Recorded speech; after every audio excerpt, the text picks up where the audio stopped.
ಇನ್ನು ಅಮಿತ್ ಶಾ ಅವರು ಕೊಟ್ಟಂತ ಹೇಳಿಕೆ ಏನಿತ್ತು ಅಂಬೇಡ್ಕರ್ ಅವರ ವಿಚಾರದಲ್ಲಿ, ಆ ವಿಚಾರದಲ್ಲಿ ಇವತ್ತು ಬಂದ್ಗೆ ಕರೆಯನ್ನ ಕೊಟ್ಟಿದ್ರು. ಹಲವು ಕಡೆಗಳಲ್ಲಿ ಬಂದ್ ಮಾಡಿದ್ರು. ಕಲಬುರಗಿಯಲ್ಲೂ ಕೂಡ ಬಂದ್ ಇವತ್ತು ಕರೆ ಕೊಟ್ಟಿದ್ರು. ಬಟ್ ಏನಾಯಿತು ಕಲಬುರಗಿಯಲ್ಲಿ? ವಿಕೋಪಕ್ಕೆ ಹೋಯಿತು. ಲಾರಿ ಗ್ಲಾಸ್ ಅನ್ನ ಒಡೆದು ಹಾಕಿದ್ರು. ಜನಜೀವನ ಅಸ್ತವ್ಯಸ್ತವಾಗುವಂಥ ಪರಿಸ್ಥಿತಿಗೆ ಹೋಯಿತು. ಸೊ ಒಟ್ಟಾರೆ ಬಂದ ಪ್ರತಿಕ್ರಿಯೆ ಹೇಗಿತ್ತು ಇವತ್ತು ಕಲಬುರಗಿಯಲ್ಲಿ? ಅದರ ವರದಿ ಇದೆ ನೋಡಿ. ಅಂಬೇಡ್ಕರ್ ಬಗ್ಗೆ ಅಮಿತ್ ಶಾ ಹೇಳಿಕೆ ಖಂಡಿಸಿ ಕಲಬುರಗಿ ಬಂದ್. ಪ್ರತಿಕೃತಿ ದಹಿಸಿ ಆಕ್ರೋಶ, ಲಾರಿ ಗ್ಲಾಸ್ ಪುಡಿ ಪುಡಿ. ನಡು ರಸ್ತೆಯಲ್ಲಿ ಎಲ್ಲಂದ್ರಲ್ಲಿ ಟೈರ್ಗೆ ಬೆಂಕಿ ಹಚ್ಚಿ ಆಕ್ರೋಶ ವ್ಯಕ್ತಪಡಿಸ್ತಿರೋದು, ಮತ್ತೊಂದ್ ಕಡೆ ಅಮಿತ್ ಶಾ ಪ್ರತಿಕೃತಿ ದಹನ ಮಾಡ್ತಿರೋದು, ಮತ್ತೊಂದ್ ಕಡೆ ಬೈಕ್ ಸವಾರರು ಹಾಗೂ ಪ್ರತಿಭಟನಾಕಾರರ ನಡುವೆ ವಾಗ್ವಾದ. ಇನ್ನೊಂದೆಡೆ ಲಾರಿ ಗ್ಲಾಸ್ ಪುಡಿ ಪುಡಿ ಮಾಡ್ತಾ ಇರುವ ಹೋರಾಟಗಾರರು. ಇಂತಹ ಆಕ್ರೋಶಕ್ಕೆ ಸಾಕ್ಷಿಯಾಗಿದ್ದು ಕಲಬುರಗಿ ನಗರ. ಹೌದು, ಕೇಂದ್ರ ಗೃಹ ಸಚಿವ ಅಮಿತ್ ಶಾ ಲೋಕಸಭೆಯಲ್ಲಿ ಅಂಬೇಡ್ಕರ್ ಬಗ್ಗೆ ಹೇಳಿದ ಮಾತು ಇದೀಗ ಎಲ್ಲೆಡೆ ಹೊತ್ತಿ ಉರಿಯೋದಕ್ಕೆ ಮುಂದಾಗಿದೆ. ಅಮಿತ್ ಶಾ ಹೇಳಿಕೆ ಖಂಡಿಸಿ ದಲಿತ ಪರ ಸಂಘಟನೆಗಳು ಕಲಬುರಗಿ ಬಂದ್ ಮಾಡಿ ಪ್ರತಿಭಟನೆ ನಡೆಸಿದ್ರು. ಪ್ರತಿಭಟನಾಕಾರರು ಬಸ್ ಸಂಚಾರ ಸ್ಥಗಿತಗೊಳಿಸಿ ಕೇಂದ್ರೀಯ ಬಸ್ ನಿಲ್ದಾಣದ ಮುಂಭಾಗದಲ್ಲಿ ಪ್ರತಿಭಟನೆ ನಡೆಸಿದ್ರು. ಅಂಬೇಡ್ಕರ್ ಬಗ್ಗೆ ಮಾತನಾಡಿದ ಅಮಿತ್ ಶಾ ದೇಶದ ಜನರ ಕ್ಷಮೆಯಾಚನೆ ಮಾಡಿ ರಾಜೀನಾಮೆ ನೀಡುವಂತೆ ಆಗ್ರಹಿಸಿದ್ರು. ಕಲಬುರಗಿ ಬಂದ್ ಬೆನ್ನಲ್ಲೇ ಕಲಬುರಗಿ ನಗರ ಸಂಪೂರ್ಣವಾಗಿ ಸ್ತಬ್ಧವಾಗಿತ್ತು.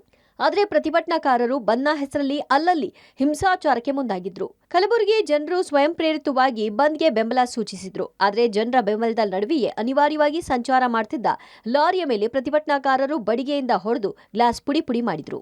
ಕಟ್ಟಿಗೆಯನ್ನ ಹಾಕಿ ರಸ್ತೆ ಬಂದ್ ಮಾಡಿ ಫ್ಲೈಓವರ್ಗಳನ್ನ ಬಂದ್ ಮಾಡಿದ್ರಿಂದ ವಾಹನ ಸವಾರರು ಸಂಚರಿಸಲಾಗದೆ ಸಂಕಷ್ಟ ಅನುಭವಿಸಿದ್ರು. ಇದರ ಮಧ್ಯೆ ಪ್ರತಿಭಟನಾಕಾರರು ಮತ್ತು ಬೈಕ್ ಸವಾರರ ಮಧ್ಯೆ ಮಾತಿನ ಚಕಮಕಿ ಕೂಡ ನಡೆಯಿತು. ಮದುವೆ ಮನೆಗೂ ತಟ್ಟಿದ ಬಂದ್ ಎಫೆಕ್ಟ್. ಕಲಬುರಗಿ ಬಂದ್ನ ಎಫೆಕ್ಟ್ ಮದುವೆ ಮನೆಗೂ ತಟ್ಟಿದೆ. ಕಲಬುರಗಿ ಹೊರವಲಯದ ಬೇಲೂರು ಕ್ರಾಸ್ ಬಳಿಯ ಕಲ್ಯಾಣ ಮಂಟಪದಲ್ಲಿ ಮದುವೆ ನಡೀತಾ ಇತ್ತು. ಮದುವೆಗೆ ವಧು-ವರನ ಕುಟುಂಬಸ್ಥರು ಸಂಬಂಧಿಕರು ಬರಲು ಆಗದೆ ಆತಂಕ ಹೊರಹಾಕಿದ್ರು. ಅಲ್ಲದೆ ಕಲ್ಯಾಣ ಮಂಟಪದ ಮುಂಭಾಗದಲ್ಲಿ ಟೈರ್ಗೆ ಬೆಂಕಿ ಹಚ್ಚಿ ಪ್ರತಿಭಟನೆ ನಡೆಸಿದ್ರು. ಇಷ್ಟು ಇಂಪ್ಯಾಕ್ಟ್ ಆಗುತ್ತೆ ಅಂತ ಗೊತ್ತಿರಲಿಲ್ಲ ನಮಗೆ. ಮಾರ್ನಿಂಗ್ ಆಲ್ರೆಡಿ ಇಲ್ಲಿ ಬಂದು ಟೈರಿಗೆಲ್ಲ ಬೆಂಕಿ ಹಚ್ಚಿ ಒಟ್ಟು ಒಳಗೆ ಯಾರಿಗೂ ಬಿಡಲಾಗಿರು. ಊರಿಂದನೂ ಬರ್ಬೇಕಂದ್ರೆ ಭಾಳ ತೊಂದರೆ ಆಗಿರುತ್ತೆ. ಈ ಸಿಟಿಯನ್ನಂತೂ ಬಿಟ್ಬಿಡಿ, ಸಿಟಿಯಂದು ಈ ಕಂಡೀಷನ್ ಹೆಂಗದನೋ ಗೊತ್ತಿಲ್ಲ ರೀ ಅಲ್ಲಿ ನಮ್ಗೆ. ಸೊ ಇಲ್ಲಿ ಆದ್ರೆ ಭೀ ಯಾರನ್ನ ಓಡಾಡೋರಿಗೆ ಬಡ್ಗಿ ತೊಗೊಂಡು ಹೊಡ್ಯಾತ್ರಿ ಅವ್ರು. ಇನ್ನು ಯಾರೂ ಬಂದಿಲ್ಲ, ಭಾಳ ಜನ ಬಂದಿಲ್ಲ, ಎಲ್ಲ ಖಾಲಿ ಇದಾರೆ. ಈಗ ನಾವು ಫ್ಯಾಮಿಲಿದವ್ರು ಬಂದೀವಿ ರೀ. ಈ ಮೇನ್ ಜನ ಯಾರು ಬರೋಕೆ ಅವ್ರು ಯಾರಿಗೂ ಬರೋಕ್ಕಾಗ್ತಾ ಇಲ್ಲ. ಇಲ್ಲಿ ಬಂದು ಅಂದರೆ ಬ್ಯಾಂಡ್ ಅದು ಬಾರಿಸ್ಬೇಕಾದ್ರೆ ಏನೂ ಸೌಂಡ್ ಮಾಡಬಾರ್ದು. ನೀವು ಸೈಲೆಂಟಾಗಿ ಲಾಕ್ಡೌನ್ ಹೆಂಗೆ ಮದುವೆಯಾಗ ಆ ಥರ ಮಾಡ್ಕೊಂಡು ಹೋಗಬೇಕು. ಸೌಂಡ್ ಏನಾದರೂ ಮಾಡಿದ್ರಿ ಅಂದ್ರೆ ಬಂದು ಹೊಡೆದಾಕ್ತೀವಿ ಅಂತ. ಕಲಬುರಗಿ ನಗರದ ನಗರೇಶ್ವರ ಶಾಲೆಯಿಂದ ಜಿಲ್ಲಾಧಿಕಾರಿ ಕಚೇರಿಯವರೆಗೂ ಬೃಹತ್ ಪ್ರತಿಭಟನಾ ಮೆರವಣಿಗೆ ನಡೆಸಿ ಜಿಲ್ಲಾಧಿಕಾರಿಗೆ ಮನವಿ ಸಲ್ಲಿಸಿದ್ರು. ಅಲ್ಲಲ್ಲಿ ಹಿಂಸಾಚಾರ, ಬಲವಂತವಾಗಿ ಬಂದ್ ಮಾಡಿಸಿರುವುದು ಕಂಡುಬಂತು.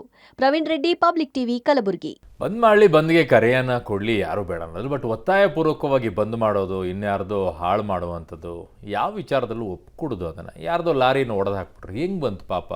ಕಷ್ಟಪಟ್ಟೇನೋ ಒಂದು ಲಾರಿ ಇಟ್ಕೊಂಡಿರ್ತಾರೆ, ಒಡೆದು ಹಾಕ್ಬಿಟ್ರೆ ಅವ್ರ ಜೀವನ ನಿಮ್ಗೇನು ಗೊತ್ತು? ಅವ್ರ ಪಾಪ ಎಷ್ಟು ಕಷ್ಟಪಡ್ತಾ ಇದ್ರು ಅಂತೇಳಿ.